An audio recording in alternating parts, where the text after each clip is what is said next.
Yeah, Cam Young, I was just writing about him. I think, Rick, I'd be curious your opinion on this, actually. Not that I'm not curious about all your other opinions also, but just from your perspective, I think Cam Young has the most to gain this week out of I don't know. That might not be right. I did write that I think he is one of the players that's closest to having the most to gain, which also means there's a lot to lose over the next 3 days. He putted out of his mind today, but that wasn't the only thing he did. He was really good across the board. I'm very excited for his next 3 days. I think he can kickstart his summer. I think he can reignite the Ryder Cup talk. I just think he's got a lot on the line over the next 3 days, more so than maybe some other guys that are kind of near the top of this leaderboard. Well, it's obviously all relative, but because you have guys in this field who are looking for their first career PGA Tour victory, whose entire trajectories would change. So it's all relative. But I like this take because if you think about it, we are pretty far removed from like the unanimous Cam Young Rookie of the Year conversation where he was dominant without a victory. He is probably on the short list of best players on tour without a win. Those rumblings are going to start to get louder.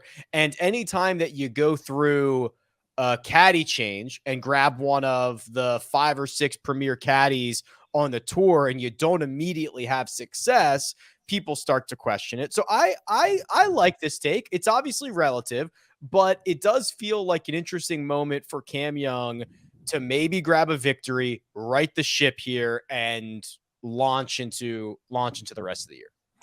Yeah, it's interesting because we thought of him as maybe like Scotty Scheffler, right? Where it's okay, great, hasn't won yet, gets a new caddy, maybe that'll be the turning point, but it might be more like Tommy Fleetwood, right? Who hasn't, and that's a bad comp because Tommy Fleetwood's a very good player, but hasn't won yet on the PGA Tour.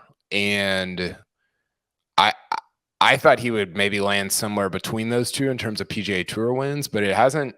I mean, listen, ton of time. We're still very early in this thing, but at some point, we were saying this about Scheffler. You're like, you got to go do it, and then Scheffler made us look like idiots because he's like one of the 3 best players of the last 10 years. But he said he has to go do it, and he did. You're welcome.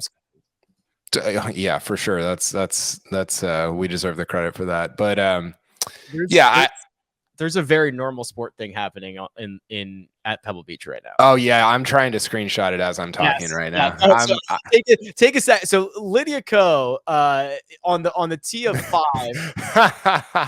right? Like, I mean, I think it found the hosel and almost took a woman's face off, and then there are about 15 people.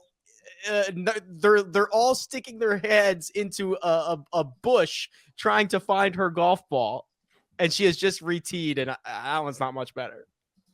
It's I think it's hard to describe like what is happening here. It's not good, and it's very funny, and it's very, very not normal.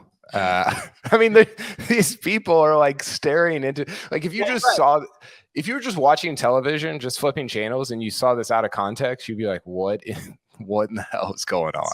The bush is so dense that you can't really even like get into it. So it's just 10 or 12 people looking intently at it and hoping to spot a white ball somewhere. I don't believe they have found it yet, but we'll keep an eye on that.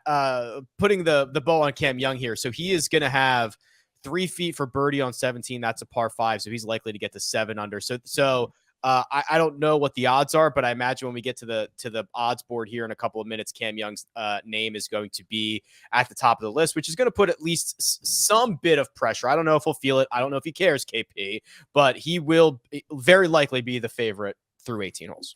Yeah, he will. And yeah, I mean, I think that's part of why I wrote like he's got a lot to gain and a lot to lose, right? Because and maybe that's not true on Wednesday night, but I think it is true now because now you're the favorite. You've shot a good round. I was looking back at his numbers, Rick. He's been not bad, but for him bad and just like very mediocre since the Masters. And it's basically everything except for driver. Driver's been, I'd say, for anybody else, great. For him, pretty good. But everything else has been just kind of all over the place. The putting's been bad, but the iron play and his short game hasn't really been that much better. It's been a lot messier than I envisioned with, grabbing Paul Tesori and kind of jumping into, it felt like a catapult year. He was one of the darlings of major season last year, along with Cam Smith and with Fitzpatrick.